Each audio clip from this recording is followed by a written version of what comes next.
Vambora. Chegando aqui pra gente continuar. Olá! Vamos colocar nosso sorriso no rosto, né? Hoje sem aviso antecipado, porque eu não quis avisar antecipado e não poder cumprir o horário. Mas aqui estou. Aqui estou para fazer aquilo que eu fui chamada para completar e fazer, né? Cumprir o que se tem que o que tem que ser feito. Começou, tem que ir até o fim. Sejam bem-vindos, quem puder ver agora, muito bem. Eu creio que muitos que não estão sabendo e não vão estar vendo por causa do horário, provavelmente, ou enfim. Mas o importante é que eu vou seguir com o plano, né? Que é fazer todo dia. Tive algumas adversidades, mas nem isso vai impedir de eu fazer o que tem que ser feito. Vamos lá, bem-vindo a todos. Quem for assistir depois no gravado, que vocês tenham realmente uma paciência com sabedoria, como Salomão, né? Teve bastante para entender o que ele está passando para a gente nesse livro que ele escreveu. Muita gente pensa que ele estava sendo pessimista, que ele estava não estava muito legal quando ele fez isso por causa da forma que ele encara. Só que você tem que lembrar que naquele tempo os judeus, as pessoas lá não tinham noção de como seria a vida depois daqui, da vida na Terra. Então eles não tinham uma noção de como seria quando saísse daqui para lá. Por isso que tem muitas vezes, muito momento que você começa a ler e não consegue entender essa comparação que ele fala. Uma pessoa que ensinou tanto sobre trabalho, de fazer riqueza, fazer isso, fazer aquilo, e escrever Eclesiástico. Mas ele já estava também numa fase da vida dele que já tinha passado por tudo isso. Então, vamos para o nosso estudo e no final eu faço algumas, né? A gente faz alguns esclarecimentos aqui, a gente pode estar trazendo para dar mais ênfase ao que o livro realmente quer passar para a gente. Eu amo todos vocês, se sintam amados por mim. Tá bom, meu amor. I'm thinking for die. Welcome to life. Welcome. So, vamos lá. Eu vou ler para vocês como que tá falando aqui no capítulo 2, porque nós vimos ontem, no dia de ontem, que aquela palavra vaidade, ela é falada mais de 37 vezes em todo o livro de Eclesiástico. Porque foi feita uma tradução do hebraico, né? No hebraico, realmente, de fato, a palavra que é usada é a palavra rebel, que seria em vão, à toa. Então, depende de cada Bíblia que a pessoa tem aí, que ela vai estar lendo, ela pode encontrar diferente forma de estar dizendo. Tem outros que vai estar dizendo, foi tudo em vão, foi tudo em vão, foi tudo em vão. Nas ambas que eu tenho aqui, ela está dizendo, é tudo vaidade, é tudo vaidade, é tudo vaidade. Então, se você encontrar uma outra palavra, entenda que é por quê? Porque nós estamos lendo não em hebraico, estamos lendo em português. E em português, os tradutores que fizeram em todos os idiomas possíveis que existem a Bíblia, foi feita justamente para poder passar com uma palavra mais familiarizada para nós em cada idioma. Então, vaidade ou uma coisa em vão, quando você faz uma coisa vaidosa demais, porque eu acho que até vaidade não combinaria muito também. Mas também tem a ver, né?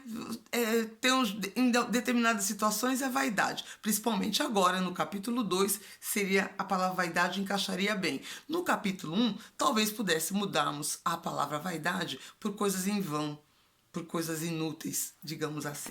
Então, vamos lá para o nosso estudo, tá? E vocês se sintam muito, muito acolhidos aqui no canal Amor Pleno do Alto.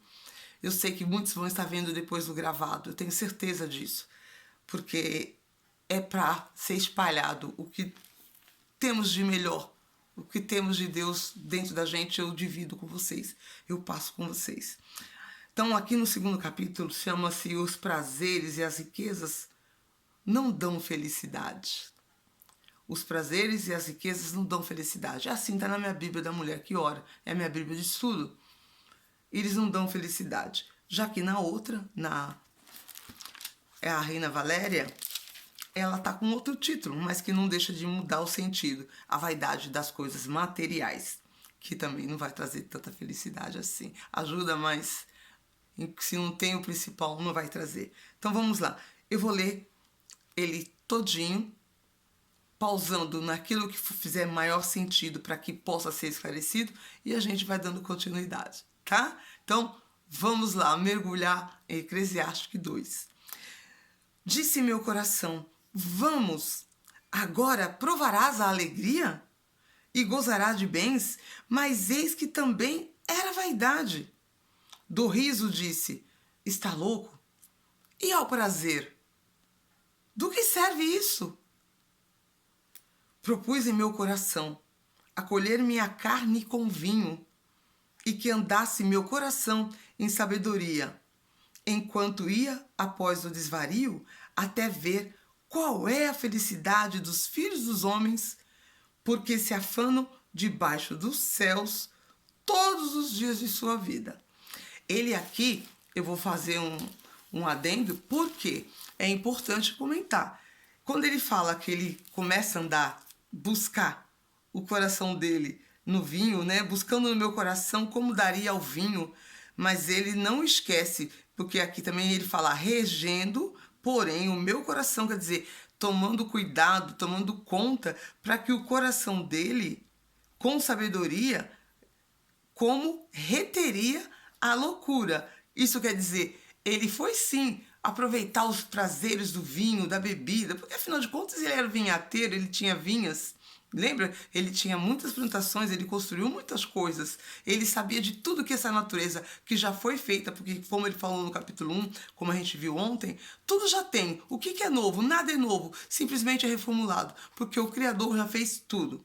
E por ele ter tudo, porque ele pediu para Deus, queria ter sabedoria para saber como entender um coração que agradasse a Deus. Essa é a sabedoria que Salomão pediu. Não foi só sabedoria para ser o melhor entre todos. Aí está uma coisa muito importante que eu estou enfatizando aqui agora. Ele, quando ele pediu para Deus sabedoria, foi: eu quero sabedoria para entender como que deve ser o meu coração para agradar a ti, Senhor. Isso fez toda a diferença em Salomão. Então, muitas vezes a gente pode somente estar lendo, acompanhando, fazendo a leitura de Provérbios, de todos os livros que ele já escreveu, como a Reis também tem muita participação dele lá, e principalmente em Provérbios. E a gente fala: me dá sabedoria. A gente fala: pede a Deus sabedoria, pede a Deus sabedoria. Mas que peça, a sabedoria, você pede ela, mas que essa sabedoria que você quer que seja de acordo com o coração para satisfazer a vontade de Deus. Porque você também lembra que amar a Deus em primeiro lugar, se você pedir sabedoria para o seu próprio ego, para a sua própria vaidade: oi, Andy, amada, bem-vinda. Não tive tempo de mandar nenhuma mensagem para avisar o horário, porque eu sei que as pessoas também podem depois ver no gravado, tá? Eu tive um dia hoje bem atribulado aqui, mas eu não deixei de fazer. Seja bem-vinda, amada. Muito bem-vinda. Então, eu comecei quase agora, não faz muitos minutos, não. Então, eu estou aqui falando já no capítulo 2. Quando estamos no versículo 3 do capítulo 2, o Salomão ele começou a aproveitar os prazeres do vinho. Porque ele diz aqui: eu busquei no meu coração como me daria o vinho. Regendo, porém, porque aí ele faz um adendo, ele coloca uma vírgula aí, tem um porém, o meu coração com sabedoria, como reteria a loucura, ao ver, até ver, que seria melhor que os filhos dos homens fizessem debaixo do céu. Porque eles não entendiam, naquela época, como seria uma vida que não fosse aqui na terra, debaixo do céu, debaixo do sol. Não existia ainda esse conhecimento naquela época nos judeus de como seria a vida depois daqui. Porque nessa época, não era a época de Jesus ainda. Ele não tinha vindo dar a vida dele por nós, para a gente já poder ter um conhecimento do que tem aqui na história, no Novo Testamento, de como é a vida após essa vida aqui terrena. Por isso que ele fala muito debaixo do sol, depois do sol, e fica as pessoas assim: por que ele fala tanto disso? Não tem tanta... Tem sim, tem todo um significado. Então vamos continuar a leitura e quando for necessário eu sempre vou dando uma parada para que você venha entender o contexto dentro do capítulo 2 também. Bom, se propôs ao vinho, agora vamos lá, para o versículo 4. Engrandeci minhas obras, edifiquei para minha casa e plantei para as minhas vinhas. Quer dizer, ele trabalhou bastante. Então, por ele ter trabalhado bastante, ele estava aqui, o capítulo 2, ele é justamente, sabe o que ele está querendo? Ele está buscando o sentido da vida. Esse é o contexto nesse momento aqui para Salomão. Lá no primeiro, ele estava querendo saber, ele estava querendo entender o porquê das pessoas fazerem aquilo, né? De fazer tanto, trabalhar, de se gastar debaixo do sol, porque tudo já existia, tudo já tem, fica se preocupando em adquirir coisas, fazer coisas novas, isso já existe. Aqui no 2, ele já está querendo buscar sentido. Se você parar e prestar atenção, você começa a perceber isso. Mas para a gente não se perder, eu vou ler todo, no final eu faço aquele resumo que eu gosto de fazer, como eu fiz em Cantares, para que você entenda, sem estar picotando o raciocínio de toda a leitura. Então, engrandeci minhas obras, edifiquei para mim casas e plantei para mim vinhas. Quer dizer, trabalhou bastante. Fiz para mim hortas e jardins, plantei neles todas a classe de árvores e frutíferas. Quer dizer, uma pessoa que foi conhecer também como lidar com a terra, o que a terra tinha de bom, o que ela podia oferecer. Fiz para mim tanques de água, para regar com eles o parque em que cresciam as árvores. Então ele teve muita posses. Você vê aqui que ele tinha posse de tudo. Comprei servos e servas. Tive servos e servas nascidos em casa. Também tive grande possessão de vacas, ovelhas, mais que todos os que foram antes de mim em Jerusalém. Então ele foi um homem próspero, a gente sabe disso, e ele enfatiza isso aqui. Acumulei também prata e ouro, e tesouros estimados de reis e de províncias. Contratei cantores e cantoras, e me alegrei dos deleites dos filhos dos homens. Um harém de concubina, muitas mulheres, só prazer, né? Ele aqui estava especificamente, como a gente fala hoje, aproveitando a vida. Só que ele também estava cansado da rotina, de tudo aquilo que estava fazendo.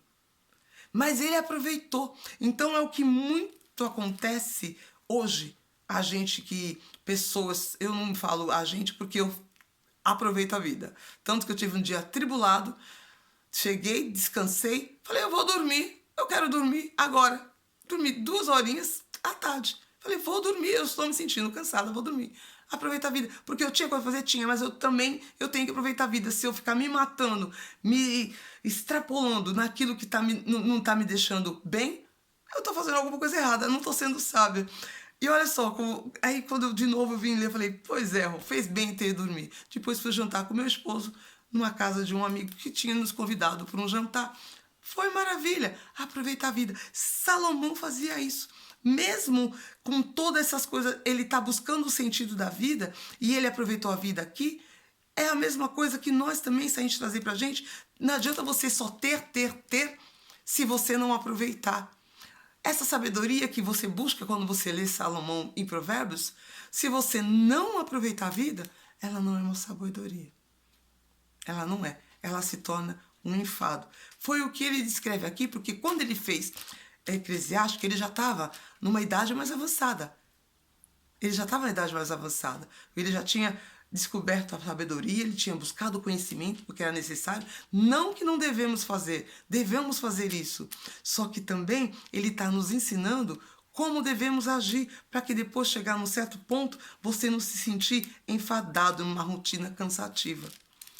Vamos continuar. No versículo 9, fui engrandecido e exaltado, mais que todos os que foram antes de mim em Jerusalém.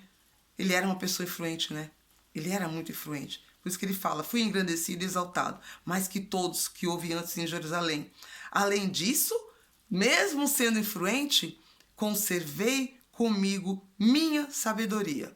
Ele não deixou com que isso deixasse ele, né, a vaidade extrapolasse. Ele viu que tudo era vaidade, mas ele, por ter pedido uma vaidade com sabedoria para ter um coração que agradasse a Deus, ele teve controle de tudo. Olha como ensina o livro de Eclesiastes. Não neguei, no 10, não neguei aos meus olhos coisa alguma. Nenhuma coisa eu neguei para meus olhos. Tudo que desejaram, nem me apartei do meu coração, de prazer algum, porque meu coração gozou de todo o fruto do meu trabalho. Uau, isso é fantástico. E esta foi a recompensa de toda a minha lida.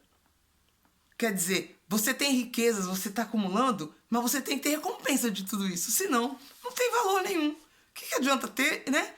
Acaba bem chegando aqui nessa parte. Mas foi essa recompensa de toda a minha lida. Ele teve poder, ele teve influência, ele teve muitas posses, mas ele sentiu uma rotina cansativa. O que ele fez? Aproveitou a vida. Ele foi um homem de poder? Foi. Mas ele aproveitou a vida.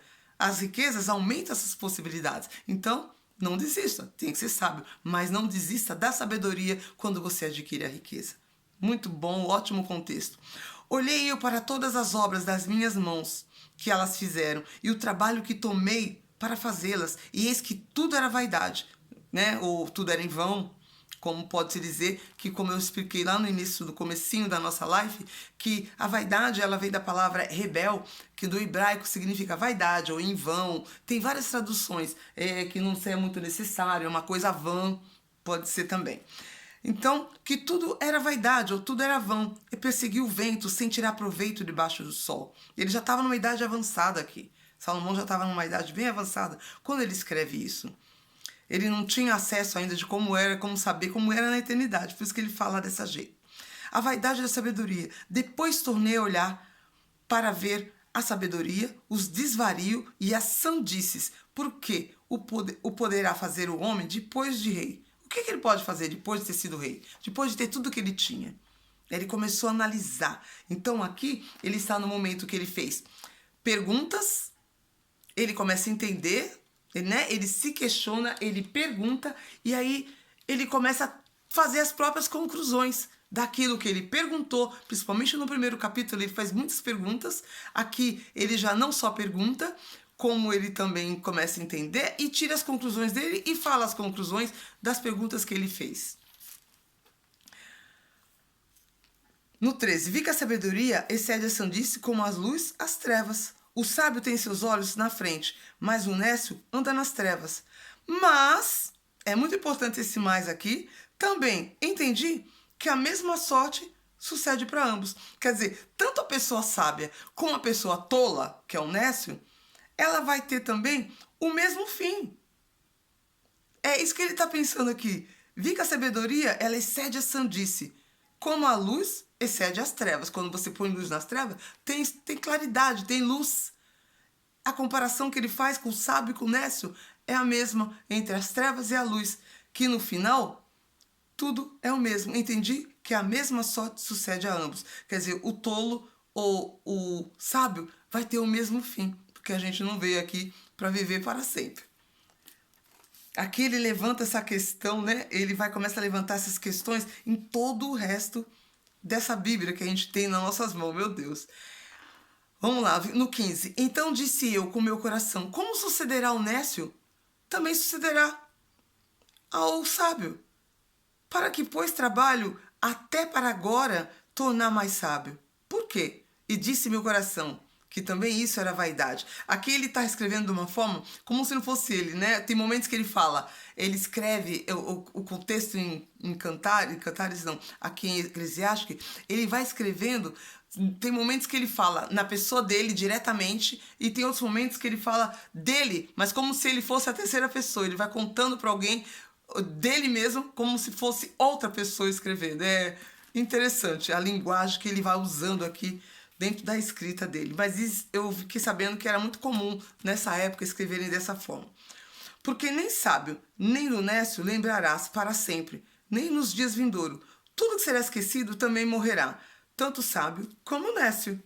Aborreci, portanto, a vida, porque A obra que se faz debaixo do sol me foi penosa, visto que tudo é vaidade e correr atrás do vento. A vaidade do trabalho. Também aborreci todo o meu trabalho que fiz debaixo do sol, ao qual terei de deixar ao homem que suceder. Aqui ele está pensando já que ele trabalhou tanto, mas ele vai ter que deixar para alguém que vai suceder a ele. Será que essa pessoa vai ser tão sábia quanto ele? Ou vai ser um nécio? Enfim, ele trabalhou tanto, com tanta sabedoria, ele buscou tanto conhecimento, e no final, de repente, aquele trabalho que ele fez, tudo que ele construiu, vai deixar às vezes para uma pessoa que pode ser tola ou pode ser uma pessoa sábia. Então, por isso que ele acha que tudo é em vão, tudo é vaidade. Em que se será sábio? Quem sabe se será sábio ou honesto aquele que governará todo o meu trabalho, em que me afanei, em que me ocupei debaixo do sol, minha sabedoria, e isso também é vaidade. Tornou, portanto, a se desesperar o meu coração acerca de todo o trabalho que me afanei e que me ocupei debaixo do sol, minha sabedoria. Pois há homem que trabalha com sabedoria, com ciência, né, que procura conhecimento, a ciência, todas as ciências que a gente tem aí, todos os estudos que tem, filosofia, psicologia, enfim, tudo que é de ciência que você tem, ele trabalhou isso e com retidão, e que tenha de dar sua prioridade ao homem que nela trabalhou. Tudo isso é vaidade, tudo isso é em vão, né? Grande mal. Por quê? O que resta ao homem de todo o seu trabalho? E de toda a fadiga de seu coração, com que se afana debaixo do sol? O quê? Porque todos os dias são dores e trabalhos incômodos, mesmo de noite seu coração descansa, isso também é vaidade. Então, quantas vezes as pessoas, né, muitas pessoas estão indo trabalhar, já vai trabalhar cansado, trabalha o dia inteiro cansado, volta, está cansado, continua cansado. Então é isso que ele comenta aqui. O que resta ao homem de todo o seu trabalho, de toda a fadiga do coração, que se afana debaixo do sol? Não que todo mundo tem que trabalhar debaixo do sol, isso é uma relatividade aqui, né? Você levanta e trabalha de dia, isso que ele, né? Tem pessoas que trabalham não debaixo do sol, mas trabalham o dia inteiro, porque todos os seus dias são trabalhos incômodos, trabalhar no que você não gosta ou trabalhar demais naquilo que você está fazendo, do mesmo de noite seu coração não está descansando. Estamos quase acabando o capítulo 2. Estamos no versículo 24. Não há coisa melhor para o homem que comer e beber, e que se ama, e que sua alma se alegre em seu trabalho. Também vi que isso vem da mão de Deus. Aqui é importante. O importante aqui, que eu vou enfatizar, é a palavra alegre. Eu vou repetir. Não há coisa melhor para o homem que comer e beber, e que sua alma se alegre em seu trabalho. Também vi que isso vem da mão de Deus. Porque quem comerá e quem se cuidará sem sua permissão, sem a permissão dele? Porque ao homem que lhe é grato a ele, Deus lhe dá sabedoria, conhecimento e alegria. Mas ao pecador lhe dá o trabalho de recolher e amontoar, a fim de dar àquele a que agrada a Deus. Também isso é vaidade e afã do vento. Por que eu grifei e falei para vocês que era importante? Não adianta ficar buscando alegria. Por que você, quando eu também mencionei de pessoas que buscam, às vezes ora e não se sente, está sempre se sentindo vazio, não se sente completo, está faltando alguma coisa. Até mesmo a alegria verdadeira, ela só vem através de Deus. Quantas pessoas buscam alegria na comida? Come. Quantas pessoas buscam alegria na bebida? Bebe. Só que está claro que essa alegria, ela só vai vir, contudo, se vier de Deus. Porque quem te dá alegria, a verdadeira alegria, ela é uma coisa abstrata, porque ela vem de Deus, que é aquele que você não vê, mas é aquele que você sente, que você consegue ter intimidade com ele quando você crê nele. Muito forte isso. A alma, não há coisa melhor para o homem que comer e beber, e que a sua alma que se alegre em seu trabalho. Também vi que isso vem da mão de Deus. Porque quem comerá e quem se cuidará sem a sua permissão. Porque o homem que lhe é grato, Deus lhe dá sabedoria, conhecimento e alegria. E ao pecador, dá o trabalho de recolher e amontoar, a fim que quando você é uma pessoa que só peca, que você não se preocupa com os princípios em fazer o que os princípios da criatura, da criação foi dada para nós, né? Amar a Deus como, em primeiro lugar, amar o próximo, seguir todos os princípios, você vai recolher sim, você vai conseguir acumular muita coisa. Você vai ter muito e vai dar para aquele que agrada a Deus, porque Deus tira. Lembra das promessas de Deus? Ele tira daquele que tem, que acumulou, que fez muitas riquezas, mas que não tem. Então, por isso que quando você tem realmente uma aliança com Deus, Deus ele pode até tirar daquele que não tem para dar para aquele que agrada a Ele. Esse versículo aqui, o 26, né, que é do 24 ao 26, foi o meu uau para hoje, porque você acumular, mas se você não tiver essa comunhão com Deus, você pode até ser rico, porque tem muita gente que não crê em Deus e é muito rico. Mas é a pessoa que tem o quê? Ela tem alegria? Não. Por que tem muito suicídio? Por que tem muita gente que se joga, que se mata? Porque não conheceu a Ele. Ele lhe é grato. Olha, aqui a gente consegue esclarecer, consegue ver, porque muita gente está buscando o sentido da vida. Ele estava aqui também, buscando o sentido da vida quando ele faz esse monte de questionamento, né? Mas ele tinha as respostas, ele foi tendo, ele questionou, ele fez questões, ele fez conclusões e aqui ele esclareceu pra gente. Então ele foi observando, ele questionou, observou e concluiu. Porque você pode ter tudo, mas se você não tiver ele, você não vai ser completo. Você vai estar sempre se sentindo vazio. Você sempre vai estar em busca de algo. E tudo que você está buscando esse algo é vaidade, é vão, ou em hebraico é rebel. A alegria é um dom de Deus. Ele quer que nós sejamos alegres. Para ter essa alegria você tem que ter temor a Deus. Lembra como é que você tem uma conexão com Deus? Você tem que amar a você, ao próximo, temor a Deus, obediência. Lembra daqueles 5 que tem no dedinho? Né? Todos os passos. Esse é o livro de Eclesiástico. Então, por quê? Não é o autor aqui, ele não está sendo como... eu vi gente falando que ele é pessimista. Eu vi alguns estudos falar, ele foi muito pessimista. Ele não foi pessimista aqui, ele não estava sendo. Ele estava sendo uma pessoa que estava questionando todos os problemas, todas as situações, tudo aquilo de bom que ele teve, até as atitudes que ele mesmo reconhece que ele se deu aos prazeres, né? Mas ele também se conteve para não perder o controle daquilo que ele estava fazendo quando ele escreveu tudo isso. Então, Salomão foi realmente quem escreveu o livro de Eclesiastes. Se tinha alguma pessoa que tinha dúvida, não tenha. Ele escreveu o livro como se fosse uma outra pessoa falando dele mesmo. Foi uma técnica que ele usou. Questionando, observando, fazendo teste. Ele foi testando. Tudo que ele fez, ele foi testando. E o resumo disso, desse capítulo 2, a alegria é um dom de Deus. É um dom de Deus. Não temos controle dessa alegria. A gente não tem. Porque você pode ficar muito alegre. Quem já fez uso de álcool excessivamente pode ficar muito alegre por ter bebido. Né? Mas quando acaba todo aquele efeito daquilo, é uma tristeza tremenda. Por quê? Porque ela precisa desse combustível para se sentir feliz. E não é isso que te dá alegria. A alegria mesmo é um dom. Dá para resumir bem assim. Tudo é vão. Por quê? Porque tudo é vaidade. E, portanto, é a alegria que vai ter dele, que é um dom dele. E, portanto, nós devemos temer a Deus. Como, por exemplo, nós sabemos que temos uma festa judaica muito importante. Né? Os judeus, eles sabem disso. Eles têm isso com muito carinho, que é a festa dos tabernáculos. É uma festa que eles têm alegria. E essa alegria você encontra como? Mas como é que eu vou encontrar Deus? Através daquele que ele deixou aqui para nós. Sabe quem? Eu vou te contar. O Espírito Santo. É o Espírito Santo.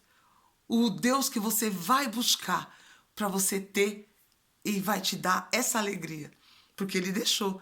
Os judeus até hoje, né? É uma das festas mais bem, assim, que eles mais ficam na expectativa de chegar para celebrar. Porque é a alegria do fruto do Espírito realmente é uma incessante é uma festa assim que ela nunca vai parar. Eles têm isso com muito respeito, né? Porque ali eles sabem que é o próprio Deus, o Espírito de Deus que dá alegria. Então o Senhor que dá vida, ele também dá alegria. Ele nos deu vida, mas ele também nos deu alegria. E olha que com a criação, depois de todo o problema que nós tivemos, todas as tentativas, todas as vezes que Deus teve que reformular todo o plano que ele fez para a criatura dele, né? Adão, depois foi com Abraão, de Moisés, com todos que no caminho teve alguma coisa que não deu bom, ele teve que, até que no final, trazer o filho dele aqui, para que nós possamos entender o plano dele. Ele quer que tenhamos vida boa, tenhamos alegria, que tenhamos contentamento, tenhamos prazer, mas principalmente ele nunca deixa de falar e nos transmitir isso. Tema a Deus em primeiro lugar, me ame, tenha eu como seu único Deus e Salvador, porque ele é ciumento. Lembra que eu também comentei ontem, nós lemos isso? Ele não quer que nós tenhamos outros deuses, né? Então, comece a analisar como está a sua vida. Por que será que às vezes, se você não é uma pessoa que crê no Criador, que foi ele que fez tudo isso, é um direito que você tem. As pessoas que verem esse vídeo podem ser pessoas que às vezes não creem e creem, eles têm outros ídolos, digamos assim, em que eles põem toda a força, energia, né, para acreditar nesse ser. E de repente essa pessoa é uma pessoa que está buscando sentido da vida e já passou anos e anos e não consegue ter o sentido da vida. Começa então a se questionar, a observar, e você vai concluir se essa fonte que você está buscando, ela está te dando alegria ou está te deixando sempre com esse ponto de interrogação? O porquê disso? Para que isso? Por que eu não sou feliz? Por que eu estou triste? Cadê minha alegria? Ela durou tão pouquinho, fui na festa ontem, hoje eu estou assim. É isso. Então, aqui em Eclesiastes, Salomão, ele questionou, ele pôs as questões para ele mesmo, observou e concluiu para ele mesmo. Porque ele era um homem sábio, mas ele fez um livro para deixar, com certeza, para a segunda geração, para a terceira, para a quarta, para todas, porque esse livro ele é vivo por toda a vida de quem vier depois de mim, depois de você, de todos nós. Eclesiastes 2. A busca do sentido da vida. O sentido da vida, então, é esse. Esse é o sentido da vida. A alegria só vem de Deus. Você tem que ter esse dom. Busca o Espírito dele para você ter o dom da alegria que ele vai te dar. É o que eu desejo para todos vocês, que vocês realmente entendam isso. É um livro riquíssimo. Nossa, Eclesiastes, ele realmente é um livro poderoso. Ele, em contexto, em relação ao outro que todo mundo conhece de Salomão, né? Que é o Provérbios, mas esse aqui, realmente, ele abre para você. Esse é o que a gente fala, né? Nos nossos grupos, que tá aí a minha amada, que tá aqui agora, Melinda, ela sabe, né? Faz parte do nosso grupo, a gente fala, né? O Deus ele não une pessoas, ele une propósitos. E se a gente não fizer aquilo que somos chamados para fazer, vai sempre estar faltando alguma coisa. Então, o sentido da vida é você fazer o que dá sentido para ela, é agradando a Deus. Só. Às vezes você está fazendo sentido para agradar você mesma, a si próprio. E aí você não vê sentido. Aí você não vê propósito. Aí você, qual é o meu propósito? Eu não sei o que eu faço, eu não sei qual é. Agrada a Deus. Busca ter a alegria dele dentro de você, ter a alegria que ele oferece a todos. Ele oferece a todos nós. É só a gente desejar. Desejar e não esqueça, ter aquele momento íntimo com ele. A intimidade com o Pai. Ele é importante, muito importante. A sós, porque ali você rasga o teu coração do jeito que você quer, sem precisar estar preocupado quem vai estar vendo ou não está vendo. É você e ele. Não se preocupe com palavras bonitas, não se preocupe com gestos bonitos ou com rituais. Não precisa ritual. Precisa só ter o quê? Um coração como uma criança que fala tudo que ela sente. É exatamente isso. Veio na mente agora. É como uma criança que não tem papa na língua. Ela vai falando o que ela sente. Faça isso. E tenha também esse momento de íntimo com Deus para você buscar a alegria, que é o dom de Deus, e buscar sentido para a vida, como está aqui em Eclesiastes 2, buscando sentido para a vida. Você terá todo o sentido da sua vida. A gente se vê no próximo vídeo. Eu desejo para vocês uma excelente noite, né? Que amanhã seja um dia espetacular, entendendo que vamos continuar trabalhando, buscando sabedoria, buscando conhecimento, mas não esqueça, tira proveito de tudo, porque senão tudo é em vão, tudo é vaidade, só poder, só influência, só ter, só posse, tudo será em vão. Eu amo vocês. Até mais. Se sinto muito amados. Eu amo todos vocês. Andy, Melinda, né? Que Deus te abençoe abundantemente. A gente se vê no próximo vídeo. No 3º capítulo. Tudo tem seu tempo. Esse também é, maravilhoso. Tchau! Compartilha. Deixa seu comentário. Manda essa live para alguém. Clica aí, deixa seu comentário, que será sempre bem-vinda